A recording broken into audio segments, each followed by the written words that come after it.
Hello বন্ধুরা, Shahrukh kitchen with village ফুডে আপনাদের সবাইকে স্বাগত জানাই। আজকে আপনাদেরকে বানিয়ে দেখাবো পুঁই শাক, আলু আর তেলাপিয়া মাছের সুন্দর একটা রেসিপি। তো চলুন কী কী নেব দেখিয়ে দিই আপনাদেরকে। আমি এখানে নিয়েছি পুঁই শাক আর আলু কেটে সুন্দর করে পরিষ্কার করে নিয়েছি তেলাপিয়া মাছ। আর এখানে নিয়েছি একটা তেজপাতা, দুটো শুকনো লঙ্কা, গোটা জিরে, পেঁয়াজ কুচি, রসুন বাটা, আদা বাটা আর জিরে মরিচ বাটা। আমি মাছগুলো এখন লবণ আর হলুদ মাখিয়ে নেব। দিয়ে দেবো স্বাদ মতো লবণ, পরিমাণ মতো হলুদ।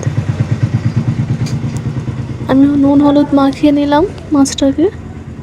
এখন আমি কড়া গরম করে কড়াইতে তেল দিয়ে দিলাম। তেলটা গরম হয়ে গেলে আমি এক এক করে মাছগুলো দিয়ে দেব। মাছ আমার এক পিঠ ভাজা হয়ে গেছে, উল্টে দিলাম আমি মাছগুলো। দেখুন মাছগুলো এরকম করে সুন্দর করে আমি ভেজে নেব। মাছগুলো আমার ভাজা হয়ে গেছে, মাছগুলো এখন আমি তুলে নেব এক এক করে।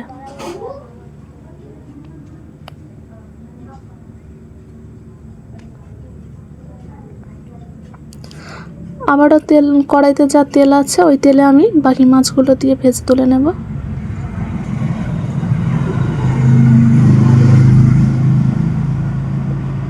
বাকি মাছগুলো কিন্তু আমি সুন্দর করে এখানে ভেজে তুলে নিয়েছি। দেখুন কড়াইতে যে তেল আছে ওই তেলে আমি দিয়ে দেব একটা তেজপাতা, দুটো শুকনো লঙ্কা, গোটা জিরে, দিয়ে দেব পেঁয়াজ কুচি,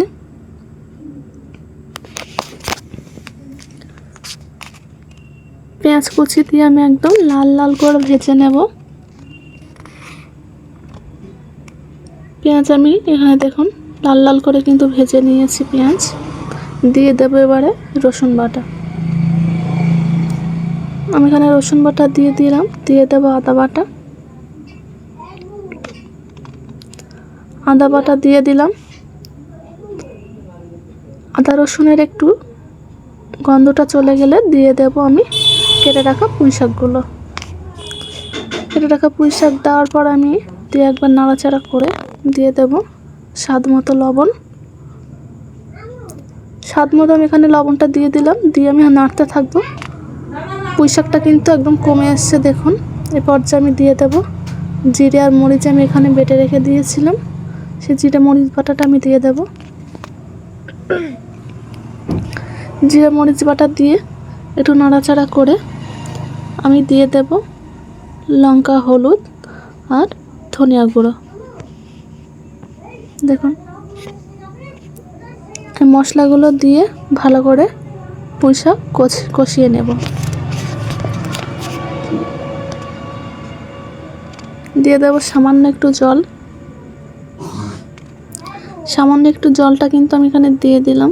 এরকম সামান্য জল 2 থেকে 3 বার দিয়ে আপনারা পুঁই শাকের আলু কষাবেন।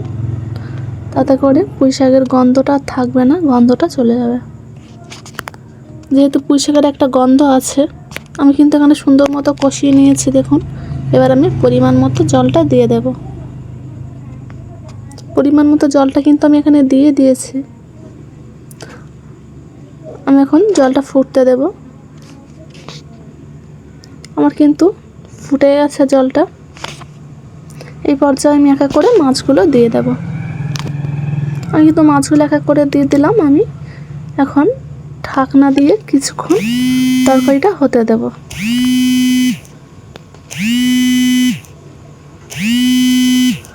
আবারও ঢাকনাটা খুলে দেখব আমি কি অবস্থা।